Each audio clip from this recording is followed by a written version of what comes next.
аялдар ойлонуп баягы кээде өзүн таппай калган учурлар, өзүнүн аял экендигин унутуп калган учурлар болот экен да. Анан ошолордун эң башатында эмне туруш керек? Ооба, жаратканды таануу, анын айткандарын угуу. Анан бизге учурда китеп окуубуз келбей, кээде алымдарды укпогонубуз болбосо такыр эле изденгибиз келбейт да. Ооба.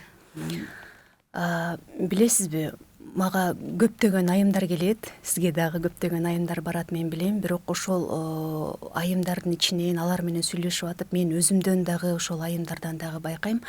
Биз бир илхом келе турган убакытты гана күтүп жүрөбүз да. Бир күн убакыты келет, бир күнү мен сезем. Жок, бир күн убакыт келбейт. Убакыт сизден кетип гана бара жатат.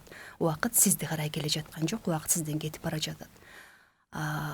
Ошол илхом келет деп күтүп жүргөн айымдарга, эже сиңдилерге айтарым, сиздер азыр уттуруп жатасыздар. Адам өзүнүн напсисин мындай, мен ушул сөздү үйрөнүп алгам, кокодон эле алыш керек, бекем эле. Жок, сен мага баш ээсиң, жок, сен бүгүн отуруп китебиңди окуйсуң, жок, бүгүн баштайсың жаратканды тааныгандан, жок, бүгүн сен башкача ойлонуп көрөсүң, бүгүнкү күнүң кечээкиде өтпөйт деп адам өзүн кичине кыйнап күчкө салыш керек, илхомду күтпөш керек.